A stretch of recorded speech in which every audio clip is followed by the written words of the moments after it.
Hey folks, welcome to Thinking Theology. I'm Don. If you're new here, please hit that subscribe button. And I don't take a dogmatic stance on things. So if you're like an atheist thinking I'm coming in here, you're coming in here to blast me for promoting theology. I don't. I don't promote atheism either. I don't promote theology. I analyze arguments, different positions people have, different things they say, atheistic, theistic, what have you. And then I just make comments on it. That's it. So you can leave your comments, obviously, in the comment section, and we'll go from there.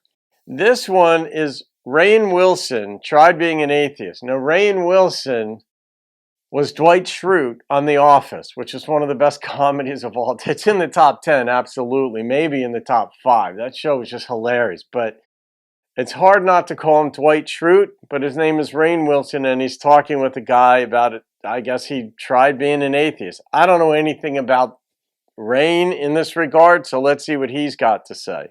Abdu'l-Baha said, if religion be a cause of disunity, it were better there were no religion.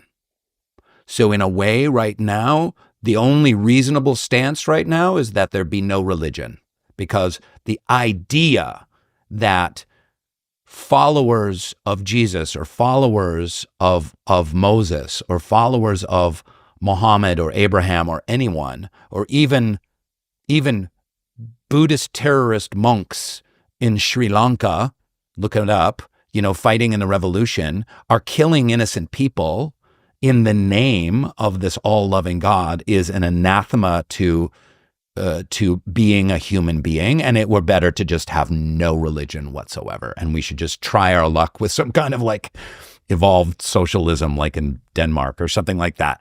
And so, but putting that aside, it's hard to do. What were we talking about? Nature. So a lot of secular humanists say, well, I don't understand God. I don't understand this sacred. But when I'm in the redwoods or I'm at the Grand Canyon or I'm camping out under the stars, I feel something closest akin to transcendence. If you look back at the native cultures, indigenous cultures all over the planet, there is zero separation between religion, culture, society, and a way of being, and art. So if you could be at a Native American tribe and there's a blanket or a pot and it has on it a symbol of a mountain, but that mountain is holy, and that's where the great mystery lives, where God lives, and that the ancestors are buried there, and the river that comes down from the mountain that's on the blanket or that's on the pot has a beauty to it. It has a history to it. They look at it on the pot, and then they look at the mountain. They feel connected to it, to their ancestry, under the power of the stars, and this guides their interactions, their loving interactions. I'm not painting every indigenous culture as like some kind of utopia. That's not at all the case, but there was something essentially pure about eliminating those barriers between art, love, religion, culture, morality, that it is all far more unified. And that's like Jimmy Cliff, I think, had a song, "We all are one, we're all the same person," or what have you. And it reminded me of that he's just saying that we're compartmentalizing, we're dividing up life. And if we see it more as a seamless whole and everybody's connected to one another, I think that's what he has said so far. He may go, change my mind on that. But it appears to say that all these different parts of nature and art and culture and humanity and such all work as one composite whole, and they can keep us unified. Everything is so codified in contemporary society. It's like, well, what is your belief? Well, I'm a Methodist. Well, how does that manifest itself? Well, from Sunday, from 10 a.m. to 11:30 a.m., I go and I do this. And then every year at the canned food drive, I bring apricots. And that's my religious faith, And then here's my political belief, which is in contradiction to what I hear, at the church, at the Methodist church. and here's my social life and here's my professional life, and I'm grinding myself and working an 80-hour work week, working myself to the bone here. And in nature is something that I do when I go camping with my friends or whatever. And there's all these little boxes that we put the human experience into. I'm really interested in your views about transcendence in the sense of there being more than the material. You've got, I think, a chapter or at least a section in this book where you talk about consciousness. And in fact, I think that when you write a section that's called Yo Atheists, and you're sort of addressing the atheists. Respectfully, indeed. And you ask yourself the question, why am I not an atheist? I think that one of the things you land on is something like the conscious experience, but perhaps we should hear it in your own words. Why are you not an atheist? I tried being an atheist. Like I said, I went through a lot of shit and had a hard time and felt a lot of anguish, and it wasn't working for me.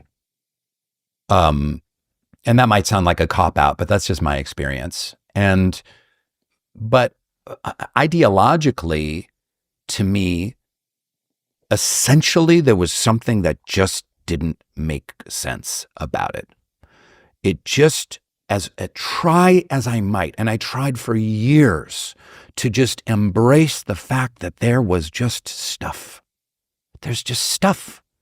There's 11 billion years ago, there was something that's smaller than the head of a pin, and then there's a universe, and there's, billions of galaxies, and there's physical laws, and there's chemistry, and then for some reason, creatures are born out of chemistry, and chemistry becomes biology.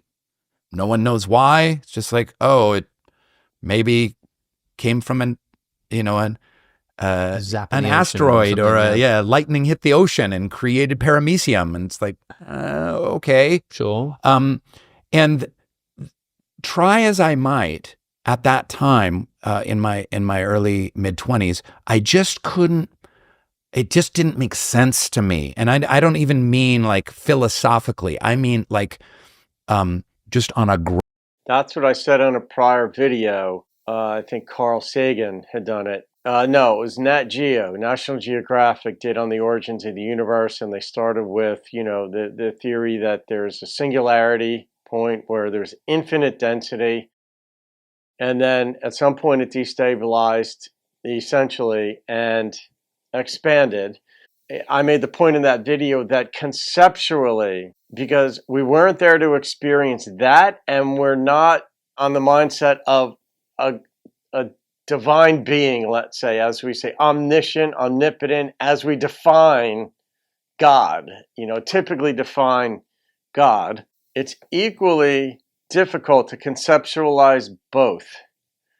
This singularity, okay, we have our talking points about it, and we have things that we believe about it, and we have, when the strong force was separated, and the weak force was separated, and the gravity was separated out, and then all these things, 1 second after, then 10 seconds after, and then 200 million years after, and all these sorts of things expanded out of this infinite density in which the laws of physics as we understand them now did not exist.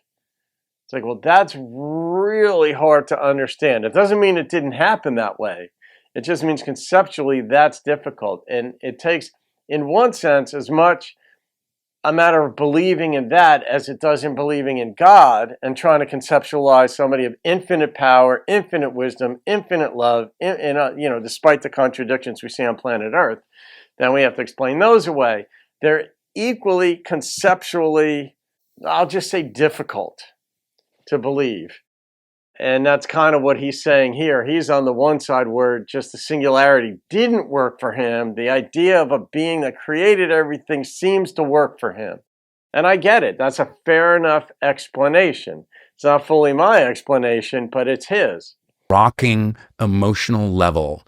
And as I thought about my life, and I was thinking about the mystery and magnificence and beauty of consciousness itself, of, we talked about music concerts, and we talk about like falling in love. I remember holding my son when he almost died in childbirth at 4 a.m. at a shitty hospital in the middle of Van Nuys, California, in the hallway with, my wife bleeding from her vagina and holding this miraculous birth and this doctor that saved my son's life, and looking into his eyes and the profundity of that experience. And my job as an artist, as an actor, to create characters, to take these little pigeon scratches on a page and decipher that and make that into a character that people respond to. And not just Dwight, but dozens of characters I played before Dwight and after Dwight. And the mystery and miracle of art itself, of making something kind of beautiful and profound, of having these emotions, and the totality of the experience of being a human being. Again, as David Bentley Hart talks about, the experience of God. It just didn't make sense to me that stuff just exists and then spins around, and then humans are, there's little guppies, and then there's lizards, and then there's beavers, and then there's dinosaurs, and then there's, orangutans, and then there's humans. And here we are recording a podcast and having this kind of conversation at this level, and that it just has an essential meaninglessness to it as I experienced it. I know lots of people that have zero problem with that and just kind of are like, I completely get with that. One of my best friends, Mike Wenzel, who's a school teacher when I went to high school in suburban Seattle, he has just zero problem with that. And he's just like, I just am. He goes camping a lot, and I go camping with him, and he's like, I'm just in the woods, and this is just how it is, and there's nothing beyond it, and it's beautiful, and I appreciate it, and every day I make a choice to be alive and to enjoy. I love that the two of them get together. One believes in God, has his own path, the other one just doesn't, and they get along happily. And that's my viewpoint too with the channel. We're atheists, Christians, or atheists, Jews, Christians, whatever you believe. Nothing says we have to be dicks about things, but we sort of like to say, look, I've thought this through and this has to be right. And how can you think that? It's ridiculous. You have a sky god with a beard. Well, if that person's a jackass, I get not wanting to get along with them. But just because they have that belief does not make them a bad person. My experience of being alive, I know lots, not only do I know lots of people who have no issues with that, I know lots of people that are some of the finest human beings on the planet, with the finest sense of kind of morality and right and wrong and truth and beauty and goodness, that don't need any transcendence beyond the mere material. Do you think they're missing something? Do you think some people are just wired that way? Or do you think that there is something that they are not recognizing that they should be recognizing? When you sit at dinner with someone and you say, we are conscious creatures. It's not just the existence of stuff, but the existence of the laws which govern that stuff, which create objects, and which somehow then produce this thing called life and biology, and which then itself compounds a further mystery, which is why that needs to become self-conscious. And they're sort of like, yeah, man, can you pass the salt? Is there something that they're missing, or are some people just wired that way, do you think? I don't really go there. I don't really go there.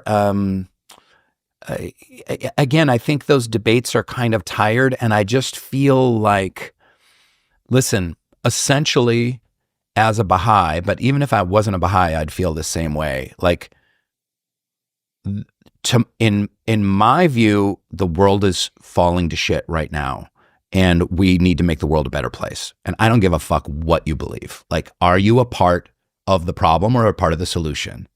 And the solution is banding together and creating community and creating deeper compassion and educating ever deeper and seeking healing and peace and truth and love. And if you do that without a conception of anything beyond the mere material, God bless you. Yeah.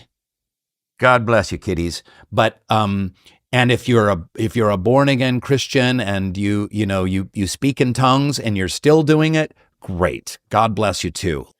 Yeah, I like that perspective that he had, and that's mine too with the channel. It could have been named Thinking About Theology, or I might even change the name at some point.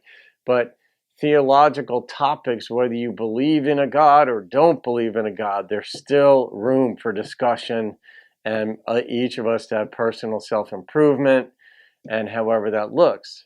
And if somebody's unreachable, I have people with whom I agree that I don't want to spend any time with because of the way they stand in their opinions. I'm not right on everything. So even if this other person and I, for example, get together and discuss things, I like to be challenged. I like new ideas. I know what I think, and I know that some of my ideas, would benefit from, I don't always know what they are, but they would benefit from better or different perspectives or fuller perspectives.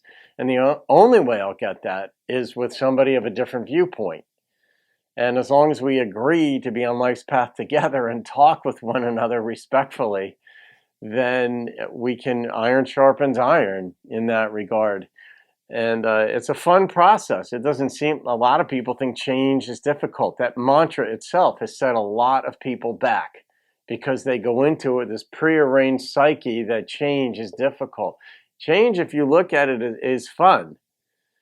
Even if it's a personal thing that you don't even have that's right or good about yourself, then you divest yourself of it if somebody calls you out on it. If it is better to have a different view or a different way of doing things or a different way of relating to people, it can be hard to realize, wow, it's me, oh Lord, I F things up. But it can be fun to change those things because you're working toward a better goal. And you can be self-actualizing agent in your own improvement. Most of us should be. I guess there's one of the rare times that I use a normative. But anyway, I'll leave it at that, folks. Dwight Shrute, Rainn Wilson, actually. And I like a lot of what he had to say. So I read your comments, so leave them. Have a great day. I'll see you on another video and keep thinking theology.